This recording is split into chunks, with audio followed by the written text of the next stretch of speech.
各位朋友大家好，相信很多人都看过《富爸爸穷爸爸》，因为这本书影响力非常大，总销量已经超过4000万册了。可是大家有没有想过，为什么《富爸爸穷爸爸》这本书能让那么多人喜欢，但大部分人读完却依旧没有达到财富自由？是因为作者有所保留，还是大家误解了什么？这本书的核心思维到底是什么？到底怎样理解它才能有效改变人生轨迹？今天我将分享书中能够帮助我成功创业、实现被动收入的5个关键核心。如果你听完并付诸实践，或许你会发现，财富自由其实并不像你想象的那么难。首先，第一个核心是不要为钱工作，而是让钱为你工作。这是《富爸爸穷爸爸》最重要的核心思维，也是大家读完书后的第一条启示。很多人认为自己只有通过不断努力工作才能赚钱，但问题是工资是有限的，工资增幅通常慢得像乌龟，而且工资的多少并不是你完全的掌控的。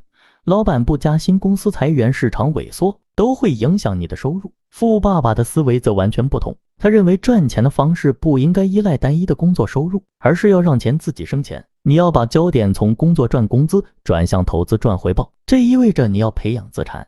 尤其是能为你带来持续的现金流的资产，例如房地产、股票等等投资。换句话说，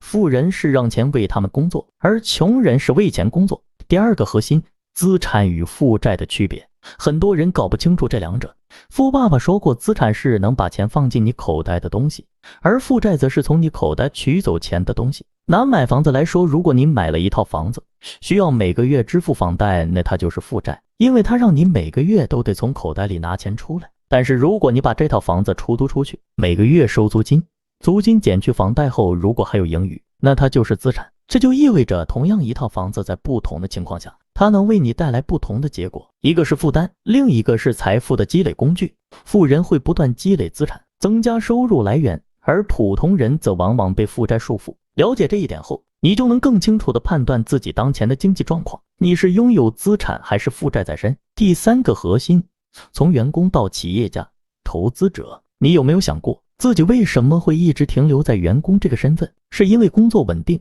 收入稳定，还是不知道怎么跨越到更高的财富阶层？这本书提出了非常有趣的 ESBI 象限，将人分为4类：员工、自由职业者、企业家和投资者。在左侧的员工和自由职业者是靠自己不断工作的，可能收入不错，但他们的财富增长是有限的。比如员工每个月按时发工资，工作8小时或更长，工作再多也不能从根本上改变收入水平。自由职业者虽然是自己做老板，但也常常需要自己亲自去工作，无法完全依赖系统。而在右侧的企业家和投资者则可以依靠别人或者资本来增加财富。企业家创建系统，雇佣员工管理企业，而投资者则是将资金投入到市场，通过资产增值来获得收益。他们不再靠卖自己的时间赚钱，而是通过资本、系统和团队来实现财富增长。想要从员工转型为企业家或投资者，很多人误以为必须先辞职才能创业，其实不然，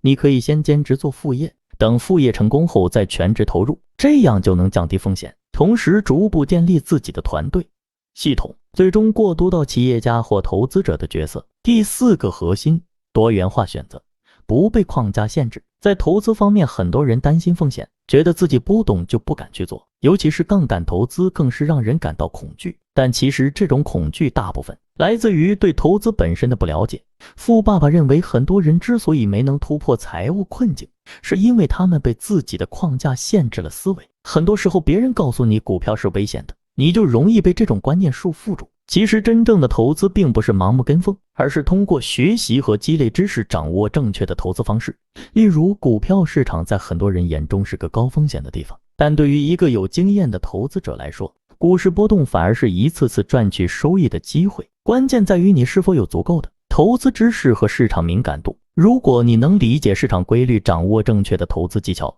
那么即使是波动剧烈的市场，也能成为你的赚钱机会。第5个核心，利用公司的税务优势。很多人没有意识到，税务是财富管理中的一个重要环节。普通人赚到钱之后需要先交税，而企业家则可以利用公司结构，先支出再交税。这一核心有助于减轻个人税负，并提高整体的财富管理效率。举个简单例子，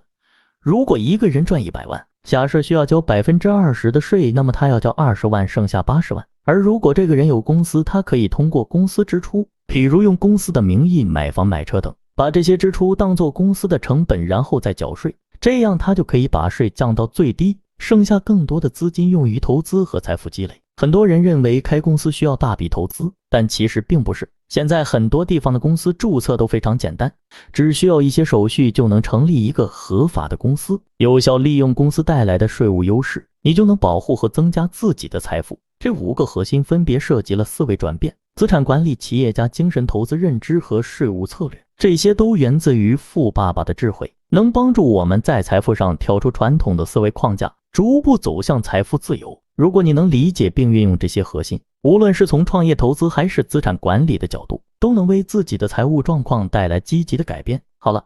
如果你喜欢这个视频，记得点赞关注，更多财富知识，我们下次再见。